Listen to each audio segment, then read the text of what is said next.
Pai Senhor, meu irmão, minha irmã, você está assistindo a EBD em Ciência de Podcast, um programa que é realizado pela IADERN, especialmente pelo Departamento de Ensino Cristão, DENEC. Hoje, lição de número 13 da revista do Juvenis, com o título Está na moda a falácia dos modismos religiosos. Nosso texto base se encontra em Efésios 4, versículo 14, que diz: Para que não sejamos mais meninos inconstantes, levados em roda por todo o vento de doutrina, pelo engano dos homens que, com astúcia, enganam fraudulosamente. Eu não estou sozinho, estou também com o professor Wellington Teodósio. A paz do Senhor, professor. A paz do Senhor, Diácono Reinaldinho, Diácono Reinalda, a gente costuma chamar de Reinaldinho, a todos os amigos que estão acompanhando. E vamos lá, né? Mais uma vez, se aprofundar nas Sagradas Escrituras, que é sempre um prazer crescer na graça e no conhecimento do Senhor, né? Amém, professor Tel. Esse título dos modismos é muito importante e cabe a nós começar esse tema falando da singularidade do cristianismo. O cristianismo ele não é mais uma religião no mundo, não é mais um modo de vida ou uma filosofia. O cristianismo é o caminho que leva a Deus, é o caminho que se chama Jesus, que sem ele ninguém verá o Pai. E existem seis pontos cruciais que dizem que o cristianismo, né, que mostram que seis pontos bíblicos que mostram que o cristianismo é uma religião, é uma crença fundamental e uma crença singular, ou seja, que não há outra igual e que não precisamos de nenhum outro subterfúgio, como os modismos e outras religiões, para complementar o cristianismo.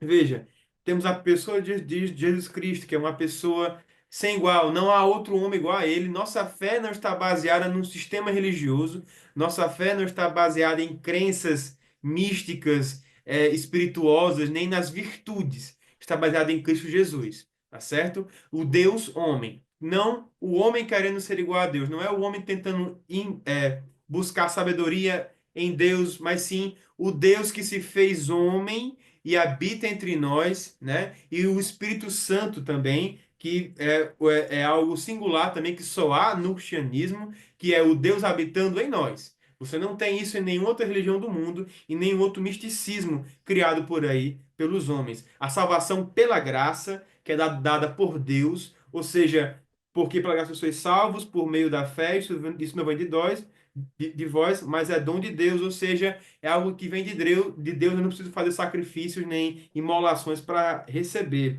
O amor incondicional de Deus, isso também é único do cristianismo, porque Deus amou, porque a, a Bíblia fala o seguinte, que aquele que não ama não conhece a Deus, porque Deus é amor. Ou seja, Deus ele é o próprio amor. Ele não é, por exemplo, um Deus que ama, não é um Deus amoroso somente. Ele é o próprio amor, a sua essência é o amor. Ele é o sumo bem. Isso nenhum outro Deus há, nenhuma outra religião oferece isso para nós. No mesmo ponto, ele é a própria demonstração de amor, porque ele morre na cruz do Calvário. Ele diz o seguinte, Romanos 5:8, mas Deus prova o seu amor para conosco em, em que Cristo morreu por nós, sendo nós ainda pecadores. Romanos 5:8. Isso quer dizer o quê? Que ele morre por pecadores. Não é que Deus ama o pecador para sempre, que não há inferno. Isso não se trata de universalismo, que é outro modismo religioso. Mas se trata de que Deus ama ao pecador e que Deus quer salvar o pecador e que Deus é um Deus missionário que se entrega pelo pecador. Isso é singularidade do cristianismo. O outro ponto é a ressurreição de Jesus Cristo. O cristianismo é a única religião que prega que o corpo vai ser ressuscitado. Todas as religiões do mundo pregam que a alma vai para a eternidade, vai para esse lado etéreo, espiritual, e que o corpo apodrece. Mas não. Nós pregamos que o nosso corpo será ressuscitado em glória, será transformado em glória, porque se Cristo também foi, nós também seremos. O cristianismo também ele proporciona um relacionamento pessoal com Deus, ou seja, nós não precisamos ali de fazer sacrifício para ter contato, ou de oráculos, ou de profetas místicos, nós precisamos apenas de Jesus Cristo, que é o único mediador entre Deus e os homens. Gálatas 4:6 vai dizer o seguinte: é, e porque sois filhos, Deus enviou aos nossos corações o espírito de seu Filho que clama, Abba, Pai. Somos feitos filhos de Deus.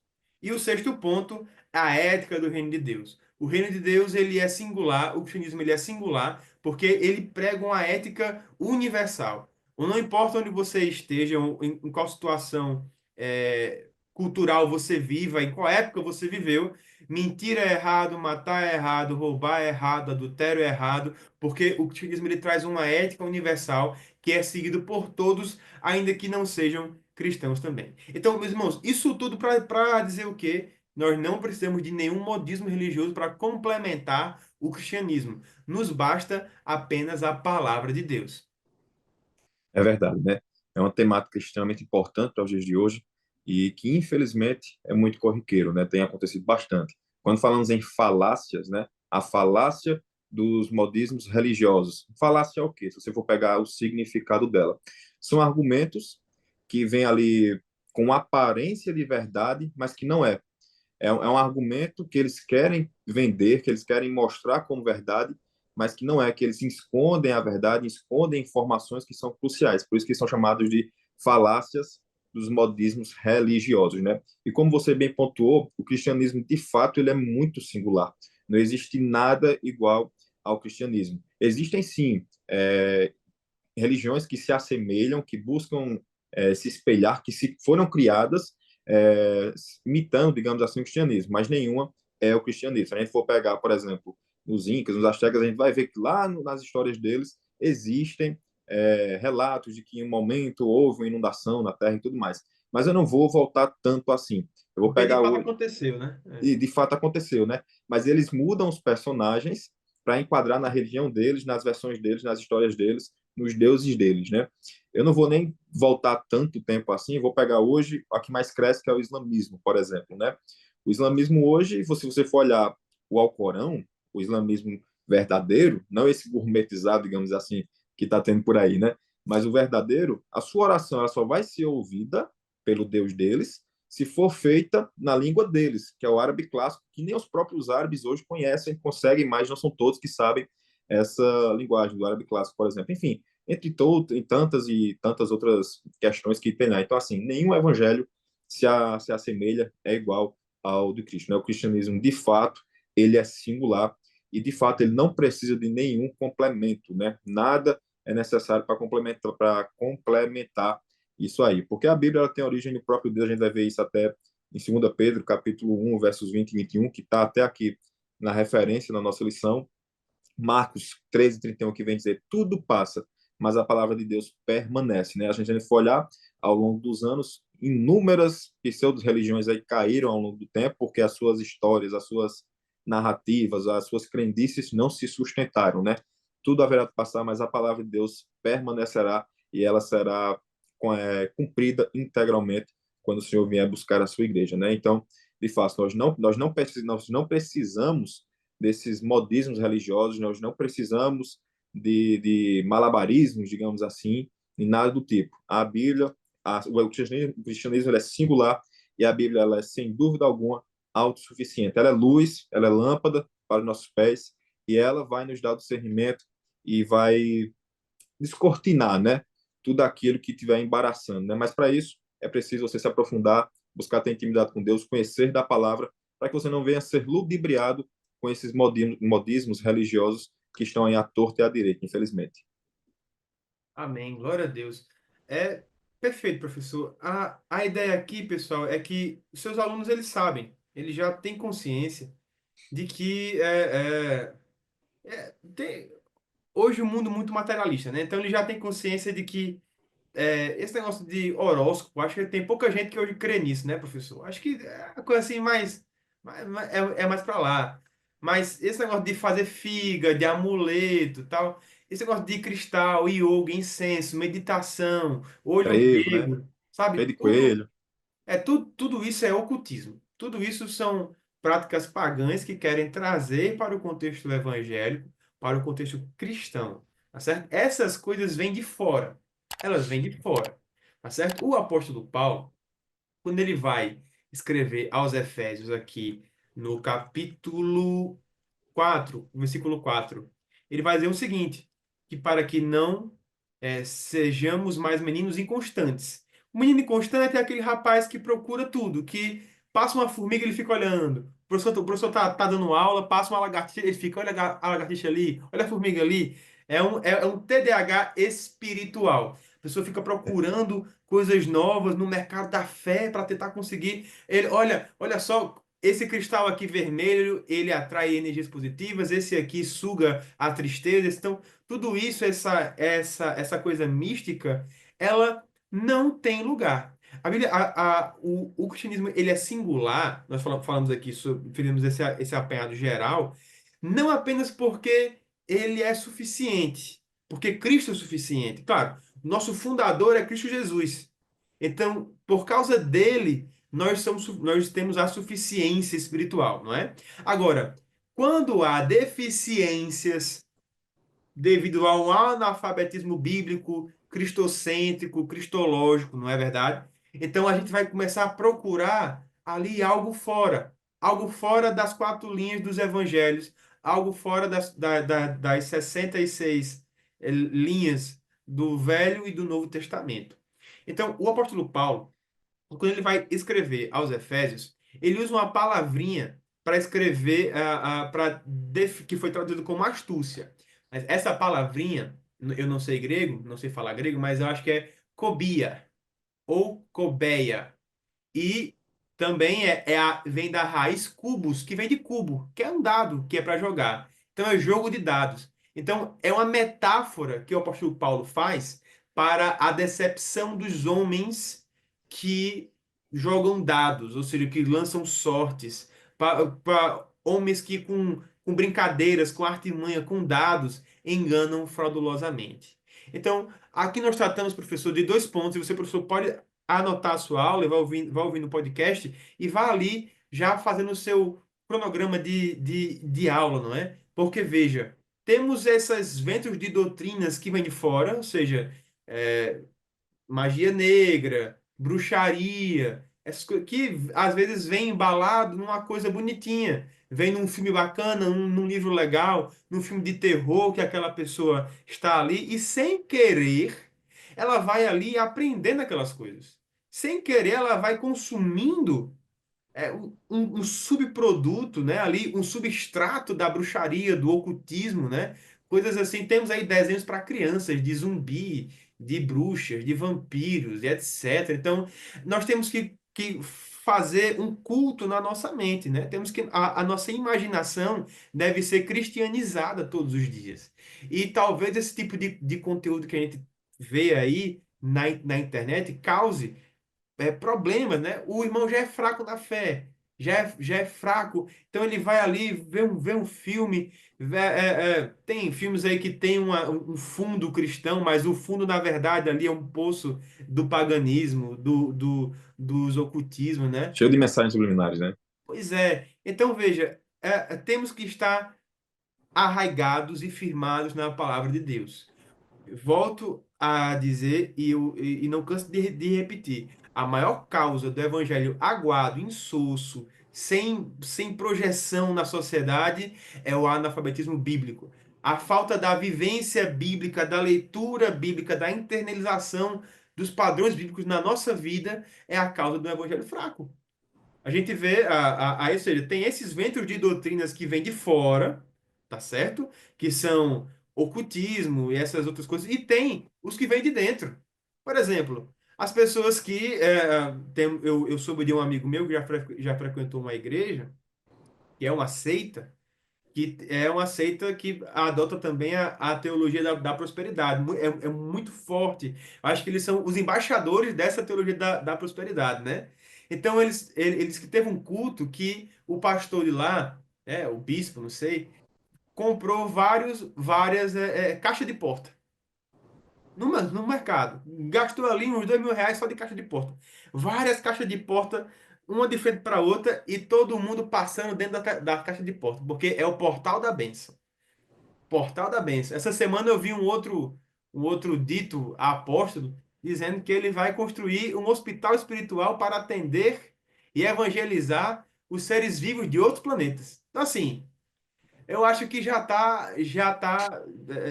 nem atestado de insanidade tem que dar mais para um caba desse, né? Então temos que tomar cuidado, porque às vezes essas coisas vêm de fora para dentro, que são pedras mágicas, cristais, yoga, meditação, bruxaria, vem embaladozinho, né, numa coisa bonitinha, num filme, num livro, numa série, mas às vezes vem de dentro, né? Quantas vezes a gente não vê modismo de colocar água em cima da televisão? Hoje as televisões são de tela plana, a gente vai botar o copo cai, né? Não, não dá certo. Então, tudo isso, aí entramos nos modismos religiosos, propriamente disso, que vem da nossa religião, que surgem de uma anemia bíblica, surgem de um problema bíblico, surgem de uma heresia, surgem de um erro bíblico, uma falta de leitura, surgem de inventos de doutrinas. Às vezes a pessoa deixa internalizar, por exemplo, paganismos da Umbanda, do Candomblé. Olha, eu uma vez estava ouvindo na rádio e eu escutei o seguinte: quer seu marido de volta? Não tem problema. Pegue a camisa dele, dê 7 voltas, bote sal, amarre e bote dentro do armário. Eu vi isso numa rádio. Ou seja, se Isso isso tinha muito não. nas paradas de ônibus, né? O Pois é, telefone, o contato lá, procure para recuperar o seu amor de volta. pois é. E isso numa rádio cristã. Meu Deus. Então, ou seja, dita cristã, que não é a Rádio Nordeste Evangélica, que é a nossa, que só prega a palavra de Deus, né? Convido você a sintonizar 92,5 FM aqui do estado do Rio Grande do Norte. E dizer o seguinte, que isso estava numa rádio dita evangélica. Ou seja, são os modismos religiosos pagãos entrando dentro do evangelho. Tá certo? E, na verdade, o evangelho puro e simples, que não guarda arcabouços místicos, ele é possível. Nós cremos em batismo com o Espírito Santo, com evidências em línguas estranhas. Nós cremos no dom da profecia, no dom da cura, mas tudo isso está dentro da palavra de Deus. Não é misticismo eu orar por alguém, impor as mãos, aparecerem presbíteros e sem precipitação impor as mãos, colocar o óleo. Isso tudo é bíblico. Não é misticismo, né? Não é isso não é bobagem. O mundo espiritual é real. Ele existe, não é verdade? Demônios se manifestam, pessoas são libertadas todos os dias. Nos carnavais, por exemplo, centros de macumba e outros tipos de estabelecimentos de religiões afro, né, e também espíritas, se eu não me engano, eles fecham, eles não abrem, porque para eles, os espíritos, os babaorixás e essas outras figuras mitológicas, eles estão ali no carnaval, então eles não descem, não há mediunidade naquele momento. Então, o mundo espiritual ele é real, ele existe de fato. E cabe ao cristão não abrir as famosas brechas, né? Isso aqui fala de brecha. Um crente que todo dia, depois de fazer uma oração, vai olhar o horóscopo, essa oração nunca foi genuína, né? Não, Saul, ele estava com medo ali de perder o seu reinado, Deus o havia abandonado, aquela situação terrível, e aí ele vai consultar um místico, uma coisa, né, o ocultismo. Então, que Deus guarde o nosso coração dessa angústia espiritual, de tentar buscar religiosidade, de tentar buscar espiritualidade em coisas que não são bíblicas, que nosso Cristo não nos deixou. Nós temos aí, na forma de singularidade, o Espírito Santo. É o Deus em nós, não é? A Bíblia fala que pela fé, Jesus habita em nossos corações. Olha só. Então, meus amados irmãos, temos aí, a Bíblia já nos dá todos os subsídios para viver uma vida próxima de Deus, próxima de Deus. Não precisamos nos encaminhar por esses caminhos tortuosos, ocultos e escuros. verdade. Rinaldinho falou aí sobre a questão de alguns crentes que leem a Bíblia de manhã e depois vão consultar um horóscopo, ou então vão pesquisar alguma coisa sobre questão da astrologia, alguma Isso coisa do tipo, abençoado, né? isso abençoado é. E nós estamos falando aqui para uma classe de jovens. E o jovem, por si só, ele é muito curioso. Ele tem a curiosidade, já faz parte dele, né? A curiosidade do conhecer, de entender. E isso é uma coisa boa em alguns aspectos, mas também pode ser algo maléfico em outros aspectos. Nesse sentido que você está falando, eu já encontrei muitos jovens falando isso. Não, eu não acredito em horóscopo, eu não acredito em astrologia, nada do tipo. mas eu acho interessante só para conhecer, para saber como funciona. Aí vai ali, dá um Googlezinho, dá uma pesquisadazinha, todo dia sim, dia não, dá uma olhadazinha e aquilo começa a influenciar a sua vida. E querendo ou não, mesmo sem ele perceber, ele começa a se tornar um escravo daquilo. Ele começa a adotar aquilo como algo que faz parte da vida dele, algo que ele precisa estar consultando, que ele precisa estar pesquisando. Então, assim, e aquilo passa a influenciar a vida dele. E a Bíblia, se for um jovem cristão, né, ele começa a colocar a Bíblia de lado e começa a viver disso. Então, assim, tem coisas que você, por mais, se você já sabe que não convém a você como jovem cristão, não se aprofunde, porque o aprofundamento, muitas vezes, a curiosidade, se você ainda não tem uma base muito boa firmada na Bíblia, é muito perigoso você ir pesquisar outras fontes. É o que eu sempre digo lá aqui aos jovens aqui em João Pessoa, é o seguinte: primeiro, se aprofunde na Bíblia, conheça da sua igreja, conheça da teologia que você segue, a sua igreja segue, tenha uma habilidade com as Sagradas Escrituras, saiba defender sua fé, porque se você for beber em uma outra fonte, for consultar uma outra fonte, você estando vazio, você vai ser contaminado, você vai adoecer e a consequência é óbvia, você vai morrer espiritualmente, entendeu? Então, assim, essa curiosidade ela é muito perigosa. Então, assim, certas coisas não se deve nem flertar, com certas coisas não se deve nem querer ter alguma espécie de diálogo, né? Como você bem falou, e já vimos falando isso aqui desde o início do podcast, a Bíblia ela é suficiente. Medite na Bíblia, se aprofunde na Bíblia, tenha a Sagrada Escritura guardada em seu coração e que você tenha cada vez mais sabedoria de defender a sua fé, de entender, não só apenas defender, mas entender também a sua fé, né? Para que quando vier esses modismos, quando vier essas situações, você saiba se proteger. Você falou aí da questão da água, né, em cima da televisão. Qualquer coincidência aí é só coincidência mesmo. E, de fato, existe Inventei aqui agora foi para essa ideia. a água a água na televisão. Tem muitas pessoas, eu já vi muitas pessoas serem escravas. Eu estava até lendo aqui na lição e eu me lembrei de vários casos, principalmente quando você viaja para o interior, aquele pessoal um pouco mais que não tem tanto conhecimento. Eles têm aqueles livrinhos, né? Como é que se chamava? Tinha um nome específico. Ah, eu esqueci. Que são versículos, né? Que Eu toda sei. vez de manhãzinha ele vai, tira o versículo e a vida dele vai ser baseada em cima daquele versículo. Ele diz: eu vou tirar o versículo aqui para Deus falar comigo, né? E querendo ou não, ele começa a depositar toda a sua crença, toda a sua fé naquele fato.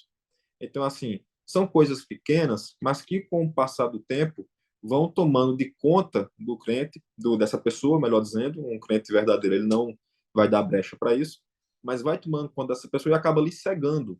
E depois que ela fica cega, qualquer coisa influencia a vida dessa pessoa e ela fica como uma folha seca, né? Para onde o vento soprar, ela vai. Ela não tem um norte, ela não tem um capitão, ela não tem um rumo na sua vida.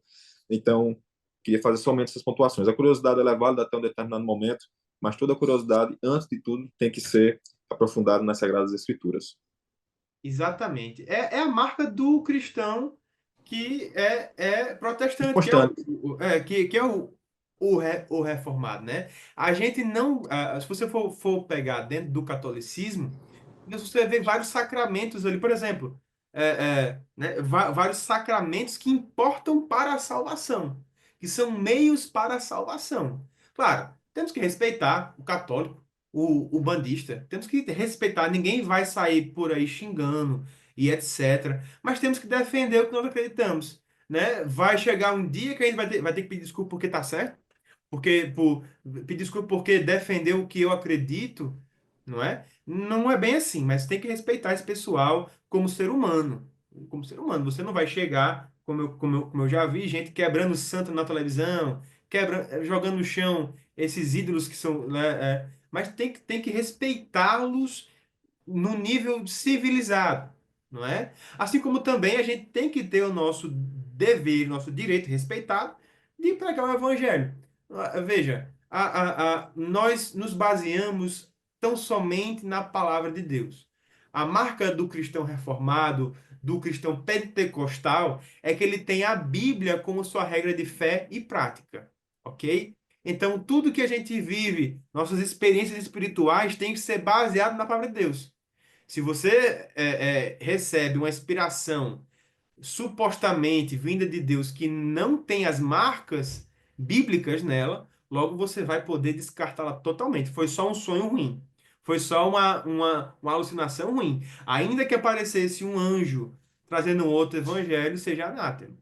Porque nós temos que nos basear, isso é o beabá da fé na Bíblia Sagrada, não é? No catolicismo você vai ter essa adoção das tradições, não importa da onde foram criadas, dentro da liturgia, como práticas de fé desse povo. Por exemplo, acender vela para uma pessoa, alguns praticam isso, aquilo outro, como se fossem símbolos importantes para o cristianismo.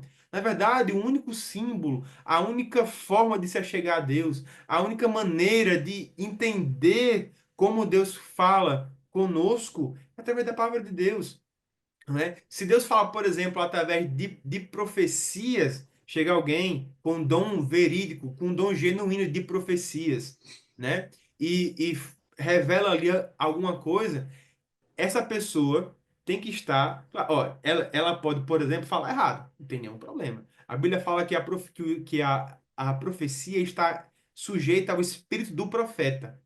Então, veja, se o irmão fala errado, se ele fala gaguejando, se ele fala com um sotaque chinês, coreano, americano, vai sair com sotaque chinês, mas a mensagem, julgue a mensagem, com base na palavra de Deus. Então, você quer criar aí um filtro para que você não caia em modismos?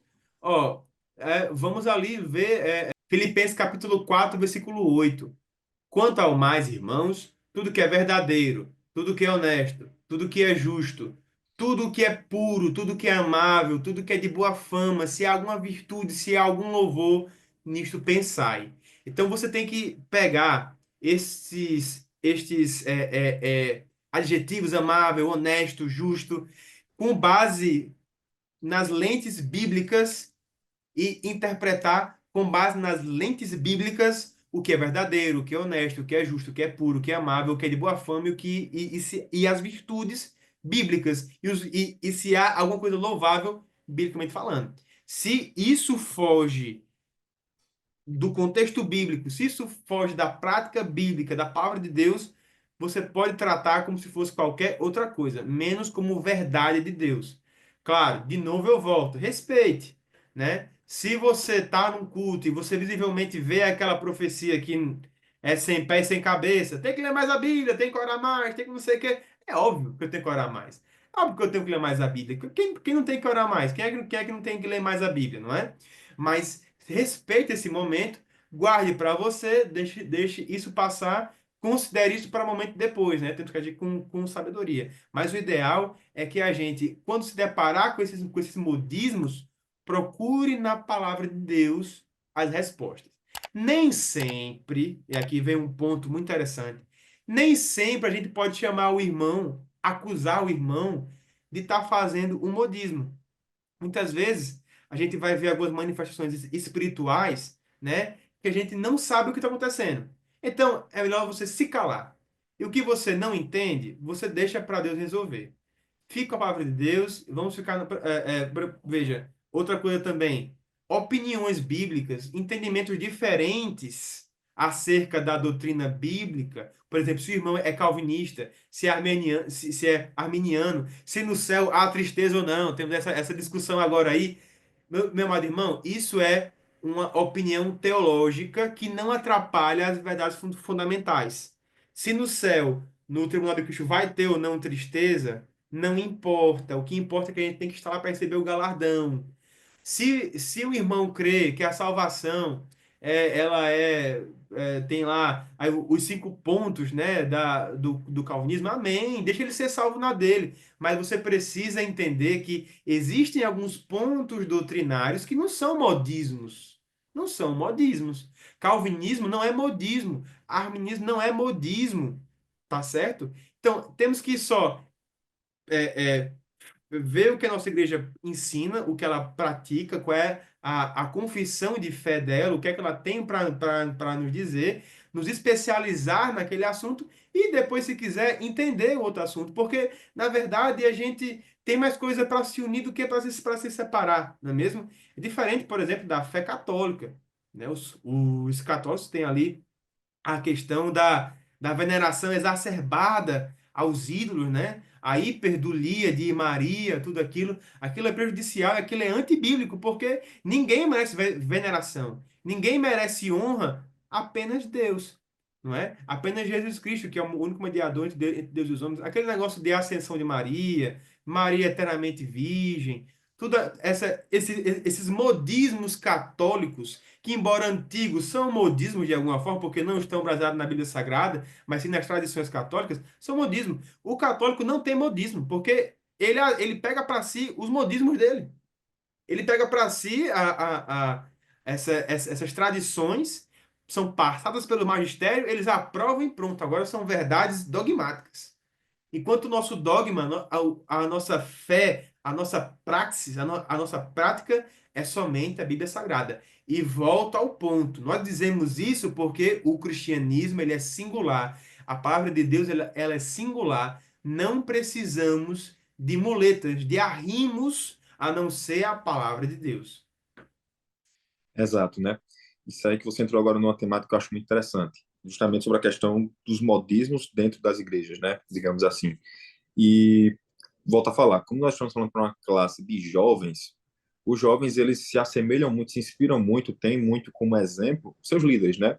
Seja um professor de escola dominical, seja o pastor da sua igreja, enfim. Mas também hoje com o grande avanço da tecnologia, né, as redes sociais, eles também têm muitas referências lá fora. Então, existe um perigo muito grande. Que referências são essas? O que essas referências estão pregando? O que essas referências estão ensinando nas redes sociais? Porque as redes sociais não têm prisões. Nas redes sociais você é livre, você fala o que quer. Então, hoje temos aí muitos pseudos pregadores, pastores, que hoje são mais conhecidos por estarem envolvidos em polêmicas teológicas fúteis do que propriamente pregando a essência do evangelho, que importa realmente para o evangelho, né? Hoje temos muitos pregadores que começam até bem, mas porque em algum momento passou por alguma repreensão, distorcem tudo aquilo que eles pregaram anteriormente. Começam a ensinar uma nova doutrina, começam a ensinar novos costumes que nós não aprendemos, começam a fazer malabarismos na Bíblia para justificar os seus interesses. Nós temos vários exemplos, não vou citar nomes aqui, mas nós temos vários exemplos aí, e que por vezes alguns jovens ficam ainda acompanhando e tendo aquela pessoa como uma referência na vida dela. E ela não percebe que ela vai adoecendo com aquilo que ela está escutando. Então, os jovens, principalmente os professores, têm que frisar isso nos jovens, deles saberem com quem eles estão tendo como referência. A gente vai olhar para 1 Timóteo capítulo 4, versículo 1, vai dizer o seguinte: mas o Espírito expressamente diz que nos últimos tempos apostatarão alguns da fé, dando ouvidos a espíritos enganadores e à doutrina de demônios. E, infelizmente, a gente tem presenciado muito isso. Eu tenho visto muito isso também. E não pessoas velhas, pessoas já de uma certa idade, mas estamos vendo muitos jovens que cresceram conhecendo da verdade, mas porque deram brecha para esse tipo de coisa, passaram a se alimentar por pseudo-ensinadores nas redes sociais que começaram a distorcer a verdade do evangelho. E a nossa juventude tem que se assemelhar mais com o que está lá em Atos 17, versículo 11, quando vai falar dos bereanos, né? Quando diz assim, Atos capítulo 17, versículo 11. Ora, estes de Bereia eram mais nobres que os de Tessalônica, pois receberam a palavra com toda avidez, examinando as escrituras todos os dias para ver se as coisas eram de fato assim. Então, a nossa juventude, como nós já estamos falando desde o início do podcast, continuamos batendo nessa tecla, antes de qualquer coisa, medite nas Sagradas Escrituras. Antes de qualquer coisa, se aprofunde na Bíblia Sagrada, tenha maturidade na Bíblia Sagrada, para que você não venha ser levado por qualquer vento de doutrina, para que qualquer pregador de rede social, para qualquer pessoa que você vem tendo como referência, não venha em algum determinado momento começar a distorcer e você venha se alimentar daquilo mesmo sem perceber e acabe estando doente espiritualmente, né? Amém, professor. Então, em regra, a gente consegue chegar numa simulação desse assunto que o modismo religioso é aquele que toma em qualquer proporção a importância da prática, né, e da Bíblia Sagrada. Então, veja, não é que vai ser uma heresia que vai substituir, por exemplo, o mormonismo, o livro dos Mormons, né? O grande conflito da Ellen White, o Adventismo, né? Com assim, heresias pesadas, né? Seitas pesadas. Mas o modismo é aquele que, de alguma forma, retira. Ele é sutil, né, na maioria das É vezes. uma coisa sutil. Por exemplo, unção do riso. Pronto, acabou. Vamos A agora do Caicai também ouvir a tinha muito, né? palavra. Pois é, cair no espírito. Isso tudo são modismos. Modismos. São coisas que não são, que não merecem. Aí que vem o ponto. Quando você vê que aquela coisa, que aquela prática não merece o valor simbólico que a ela é imputado, por exemplo, se eu vou aqui, eu vou fazer aqui uma igreja, certo?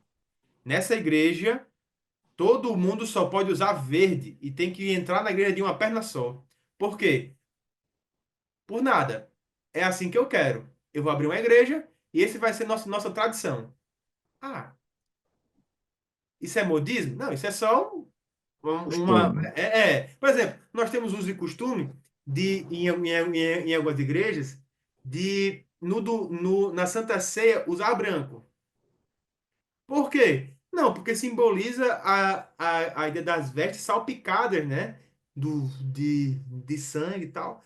Mas não existe nenhum símbolo naquilo. O símbolo que nós damos é só uma coisa decorativa, meramente decorativo, né? Como diria Michel Temer. É uma coisa meramente decorativa, não é? Não existe nenhum simbolismo cristão ali de suma importância naquele momento. Se eu vier de Não venha amarelo, deturpar, né, a escritura, não venha pois mudar a é, eu escritura. for para Santa Ceia utilizando amarelo, azul, verde, se eu entrar pulando de uma perna só, não tem problema. Porque usar branco não significa nada. Agora, se eu falo, na minha igreja tem que usar verde, porque verde é o verde da salvação. E entrar de uma perna só Prosperidade, a para cima, prosperidade. pois é. Então, se eu começo a adotar essas coisas sem razão, essas coisas sem motivo nenhum, dizer que elas têm valor espiritual, modismo. Aí que vem o modismo. Olhe, o pastor pegou o paletó dele, passou em cima de mim ali. Rapaz, aí, o- onde é que eu vejo isso? Qual é a relevância bíblica? Olha, o pastor tem muito dom. Olha, o dom, os dons do Espírito Santo, os dons ministeriais, os dons pastorais, qualquer dom ele precisa de ter utilidade. Exato. Utilidade. Um dom, o dom que serve para se envaidecer, para causar movimento, que não transforma, que não gera vida, que não gera a metanoia nas pessoas. Ou seja, eu peguei e preguei a Jesus 30 pessoas. Amém, que coisa boa. Mas o mais importante talvez não seja aquele momento ali, mas o caminhar, seja o discipulado, não é aquilo. Esses números, eles, no final da conta, quem vai fazer a conta é Deus. Então, essa ideia de que culto bom é culto com muita gente sendo salva, não é bem assim. Muitas vezes uma Não, boa palavra, uma boa doutrina num culto pequeno tem muito mais efeito do que um estádio todo ali ouvindo uma pregação superficial, né? Pregada ali por fingimento, né? Como diz o apóstolo Paulo. Então, nós vemos o quê? 2 Timóteo, capítulo 3 versículo 16. Toda a escritura divinamente inspirada é proveitosa para ensinar, para redaguir, para corrigir, para instruir em justiça. Os apóstolos, eles tinham convicção de que eles estavam escrevendo o texto sagrado. Olha o que diz aqui em Efésios 2, 20 e 22. Edificado sobre o fundamento dos apóstolos e dos profetas, Antigo e Novo Testamento, tendo Jesus Cristo como pedra angular. Ou seja, aqui está ali, é como se fosse um marco, né? Aqui eu tenho os profetas do Antigo Testamento, aqui os apóstolos, e no meio a pedra angular, que é Cristo, que tudo sustenta, que sustenta toda por isso que a gente falou no começo aqui, se terá Cristo, acabou o cristianismo.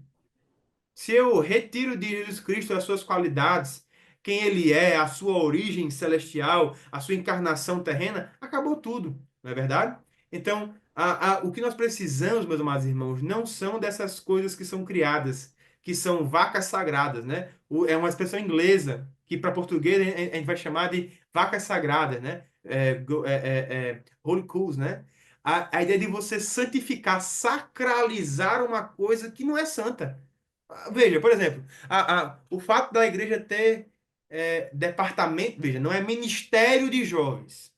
Não é isso. É departamento de jovens.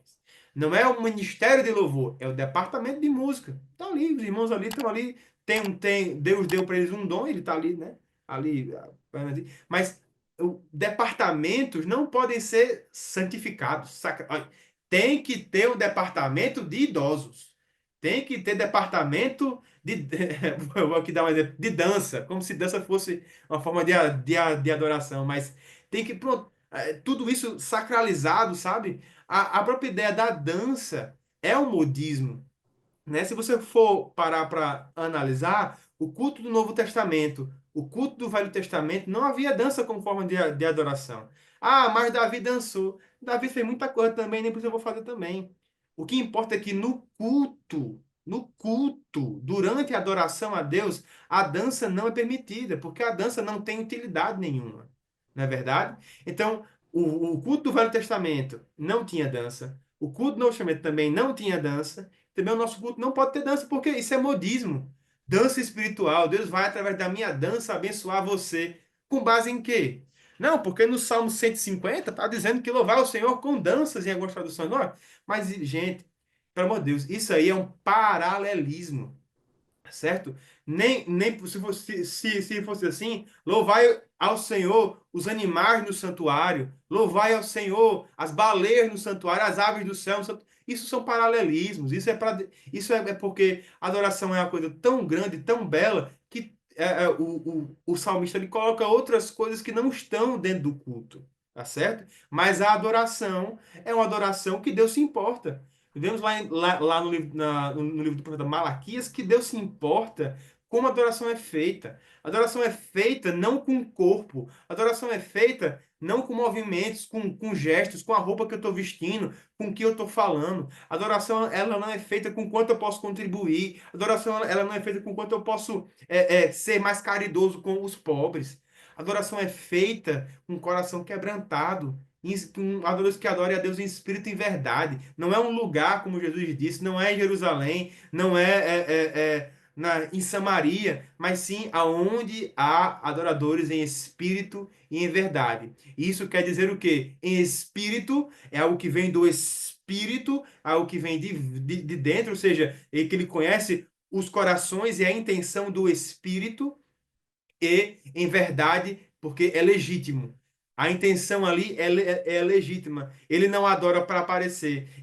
Ela não bota uma saia longa, um vestido longo, bota um copo na cabeça e vai adorar e pensa que está dando tudo, né? E ele bota um paletó, não.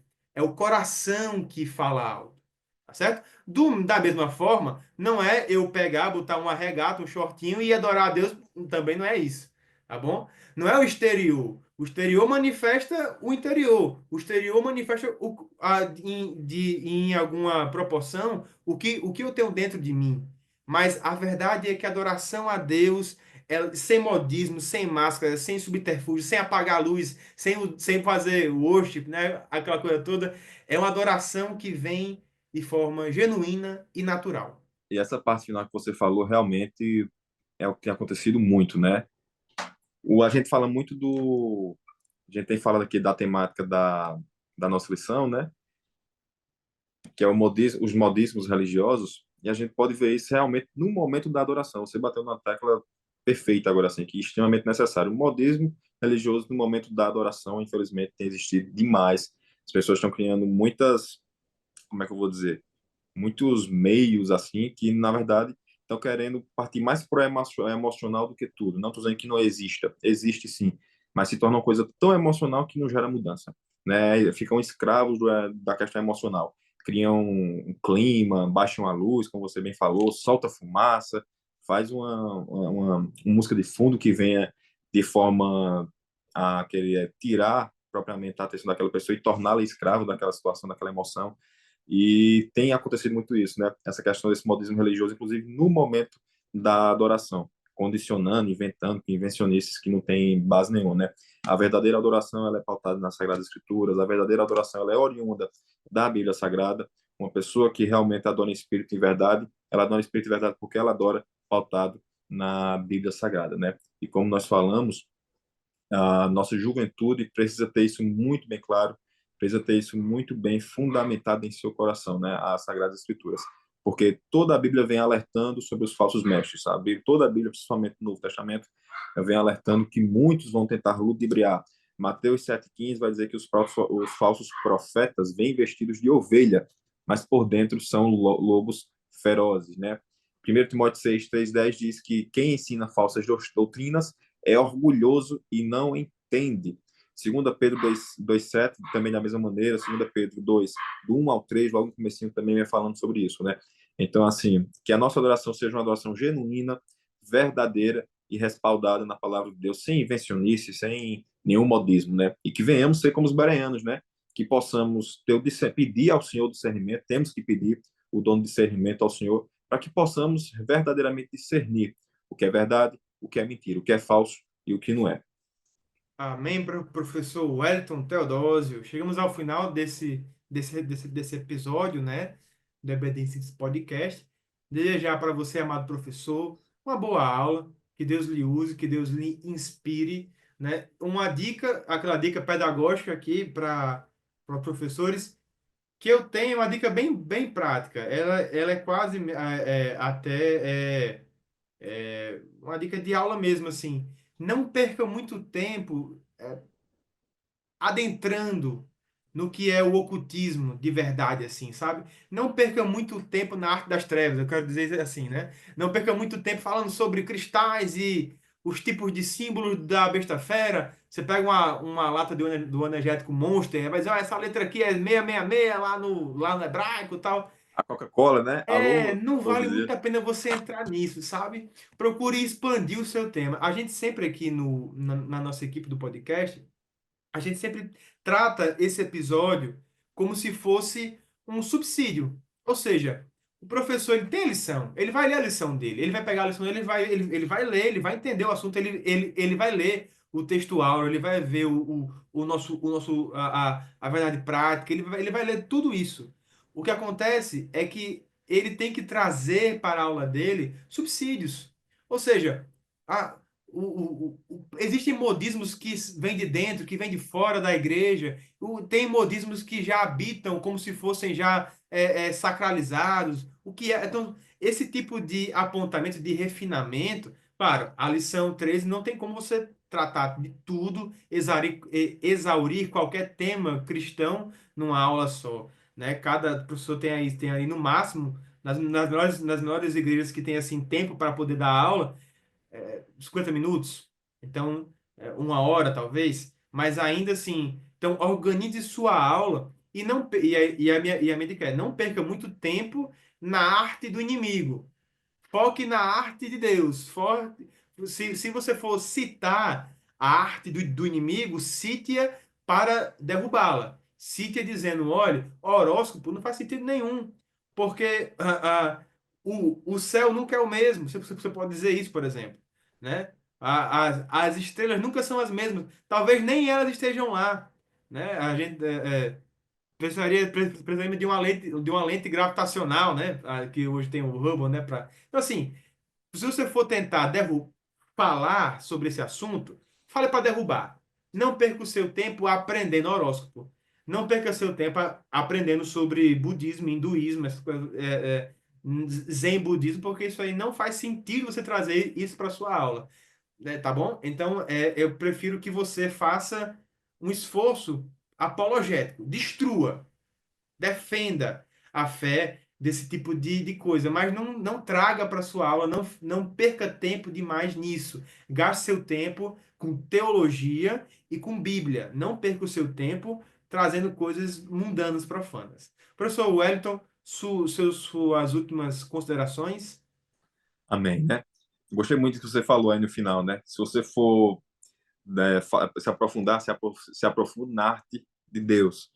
Inclusive, vemos hoje muitos pregadores que, às vezes, quando vão ministrar, alguns professores também, falam mais do Satanás, falam mais do inimigo do que de Deus. De 50 minutos de aula, 50 minutos de pregação, é 40 minutos falando só do inimigo, e às vezes 5 minutos ou 7 minutos para falar de Deus, que deve ser só a paz do Senhor e ao final agradecendo, né? E a gente esquece que não é bem assim. Na verdade, é o contrário. Temos que realmente focar mais no poder de Deus, na palavra de Deus, no poder transformador da palavra de Deus, né? Evidentemente, como você falou, se for para falar alguma coisa, pontue especificamente, mas sem se aprofundar, realmente pontue, mas já combatendo em seguida, nunca vá pontuar alguma coisa sem, não apresente um sintoma sem apresentar um remédio para ela, né? Digamos assim, sempre que você for apresentar o que o inimigo, algum artimanha do inimigo, sempre apresente um antídoto que é a palavra de Deus, utilizando, evidentemente, respaldo bíblico para isso, né? Mas tenham todos uma boa aula, que Deus continue abençoando e é sempre uma Amém. alegria poder contribuir com vocês. Amém. Em suma, você vai ter que ver, vai ter que estudar aquele assunto, mas não precisa trazer isso para sala de aula. Só aprenda como derrubar, né, professor? Verdade. Amém. Então, a paz do Senhor, meus irmãos, uma boa noite, que está de noite aqui, uma boa semana, uma boa aula, que Deus abençoe vocês ricamente. A paz do Senhor. Amém.